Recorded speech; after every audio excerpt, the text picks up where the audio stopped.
Dice en Eclesiastés 12, versículos 13 y 14, el fin de todo el discurso oído es este: teme a Dios y guarda sus mandamientos, porque esto es el todo del hombre. Porque Dios traerá toda obra a juicio juntamente con toda cosa encubierta, sea buena o sea mala. Eso es una pésima noticia, tener que comparecer en un juicio ante un Dios infinitamente santo. Un pecado mío me condena mi alma al lago de fuego, pero vino Cristo. En Hebreos 9, versículo 27 al 28, y en la misma medida en que está reservado a los hombres morir una sola vez y después de esto el juicio, así también Cristo, tal cual, igual como nosotros. Para que nosotros no, Cristo sí. ¿Me entienden? Para que nosotros no vayamos al juicio ante Dios y no seamos condenados al lago de fuego, Cristo lo hizo en vez de nosotros, en representación de nosotros. Hebreos 9, versículo 27 al 28.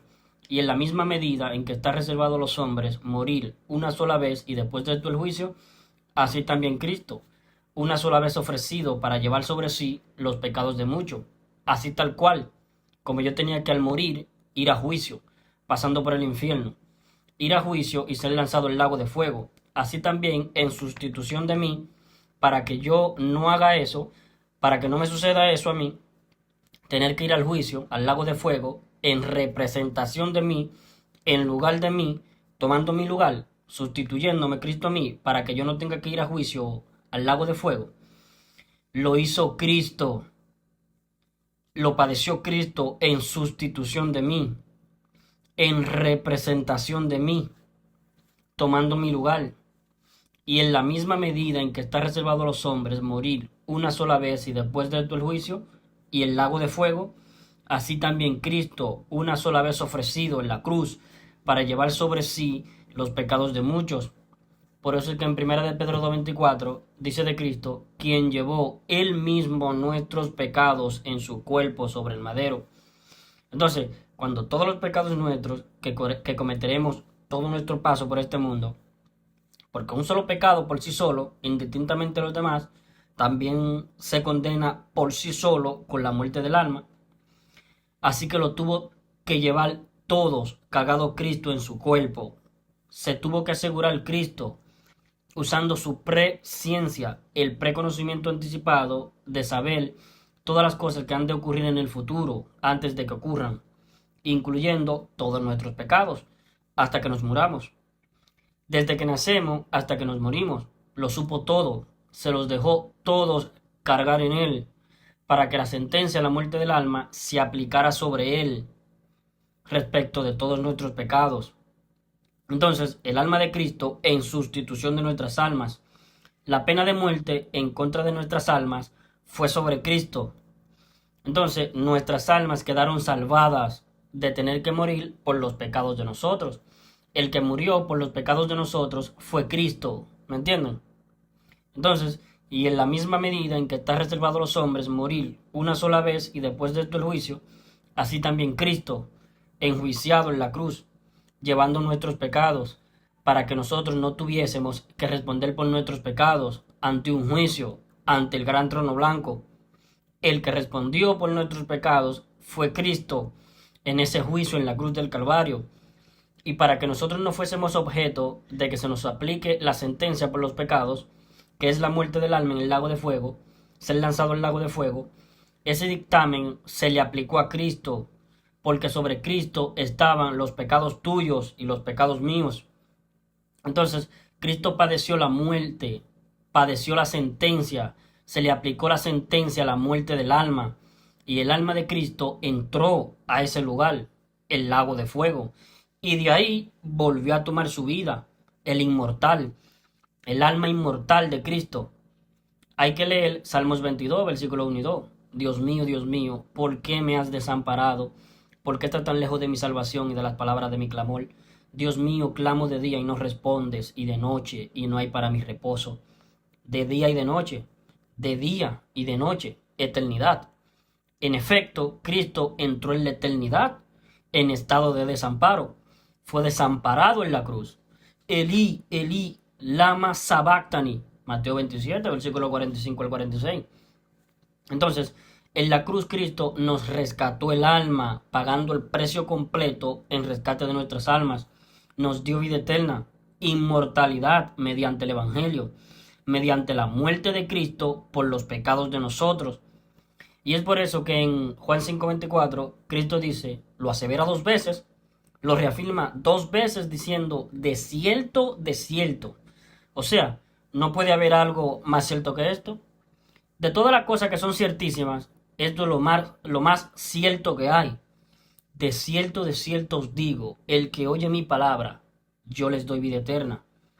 Fue la palabra del Señor. Empeñó su palabra el Señor. Lo prometió en Juan 10:28. Yo les doy vida eterna. Entonces, en Juan 5:24, Cristo dice, de cierto os digo, el que oye mi palabra y cree al que me envió, el Padre. Hay que creer al Padre. El Padre Celestial, ¿qué ha dicho? Que nos ha dado vida eterna. Y esta vida está en su Hijo. Ese es el testimonio del Padre, que nos ha dado vida eterna y que esta vida está en su Hijo. Entonces, en Juan 5:24, nuestro Señor Jesucristo dice, de cierto os digo, el que oye mi palabra y cree al que me envió, tiene vida eterna. Y a juicio ya no viene, ya no va a condenación, ha pasado de muerte a vida. En un instante, oír y creer con fe, no en vano, sino creer con fe, sellado para vida eterna, de muerte a vida.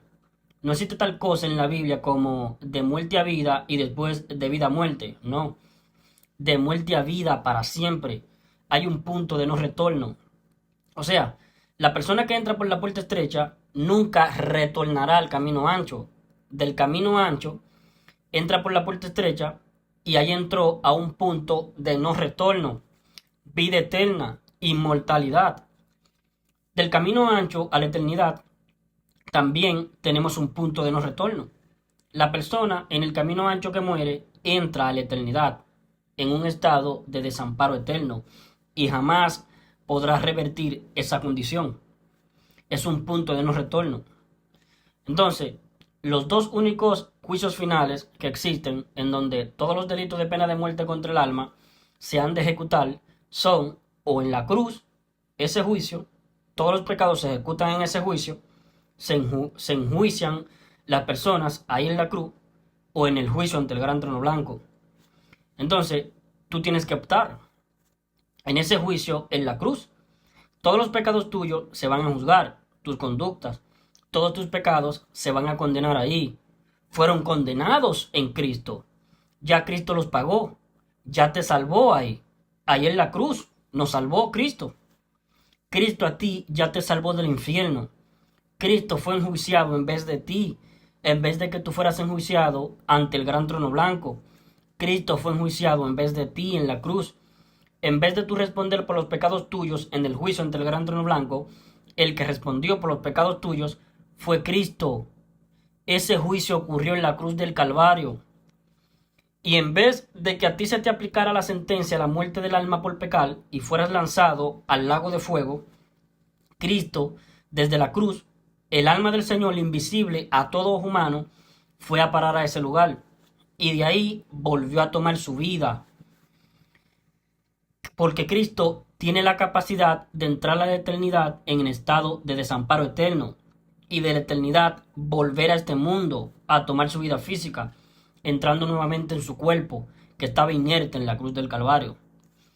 Ahí está el plan de salvación del Señor. Así lo hizo el Señor. Así nos salvó el alma. Él pagó el precio completo en rescate del alma.